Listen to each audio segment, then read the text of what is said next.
Et puis on l'oublie peut-être un peu avec la levée des mesures sanitaires au début du mois, mais l'épidémie de Covid-19 est toujours bien présente en Belgique.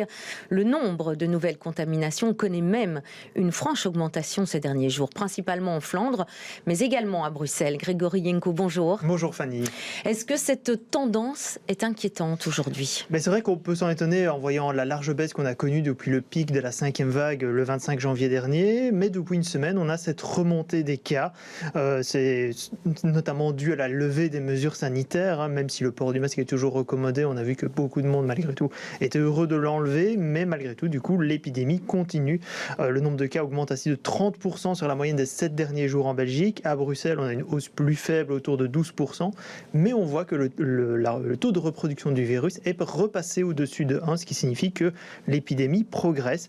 Alors cela ne veut pas forcément dire qu'on aura une nouvelle vague de Covid. Selon le mathématicien Bart Mesure de l'université de Gand, qui suit en fait quotidiennement les chiffres de Covid depuis 2 ans, il estime que ce n'est pas inattendu vu la levée des mesures sanitaires, mais qu'il n'y a pas de raison de paniquer, notamment suite justement au vaccin qui est de plus en plus présent malgré tout dans la population, des meilleurs traitements contre le Covid, et aussi le fait que les variants actuels sont moins virulents et sont plus proches en fait de la grippe. C'est notamment le cas de ce fameux sous-variant qu'on connaît actuellement, BA2, donc on l'avait annoncé début janvier. Variant d'Omicron. Voilà, c'est un sous-variant d'Omicron. On avait BA1 qui était dominant en début d'année. Maintenant, c'est BA2 qui est majoritaire dans les tests PCR. Mais grâce au vaccin et à l'immunité des personnes qui ont déjà été positives, il est beaucoup moins virulent. Et c'est ça la grosse différence par rapport avec ce qu'on connaît, par exemple, à Hong Kong.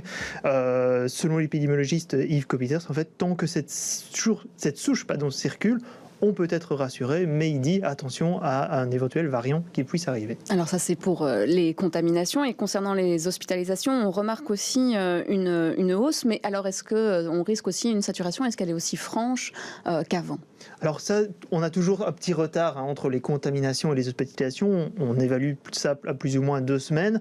Mais la hausse est quand même claire en Flandre, et cela commence quelque peu à Bruxelles. Malgré tout, les soins intensifs sont toujours, eux, en baisse et sous contrôle. Et c'est vraiment ce facteur-là qui est le plus important. Là, on est par exemple autour de 30 patients aux soins intensifs à Bruxelles. Malgré tout, la situation reste tendue dans les hôpitaux, pas forcément à cause du Covid, mais aussi à cause de la grippe qui circule encore, et les retards de consultation finalement à rattraper suite à ces 2 ans d'épidémie. Le ministre de la Santé, Frank Van Den Broek, l'a confirmé en commission santé. Dans certains hôpitaux, tous les lits sont encore remplis, et ça, c'est encore un problème. Donc ça, c'est aussi une surcharge évidemment de travail pour les médecins. Et puis alors, malheureusement, le Covid-19 continue à causer des décès, ce qui confirme la dangerosité de ce virus auprès des personnes plus âgées. Oui, voilà, on a toujours 140 décès par semaine en Belgique suite au Covid-19, et tous âgés de plus de 45 ans, et surtout plus de la moitié sont âgés de plus de 75 ans, ce qui rappelle finalement l'importance de la protection aussi, le port du masque et le respect des gestes barrières avec les personnes les plus fragiles. On l'a dit aussi, le vaccin est utile, mais les personnes plus fragilisées ont besoin malheureusement de doses de rappel. Et donc le virologue Steven Van Gucht annonce dans l'ADH que les personnes les plus âgées pourraient obtenir justement une nouvelle dose de rappel du vaccin d'ici le mois de septembre, un peu comme cela se fait chaque année pour la grippe, avant une dose pour le personnel soignant et les personnes à comorbidité en octobre. Mais là, le calendrier proposé par la Task Force Vaccination doit encore être déterminé par les autorités politiques.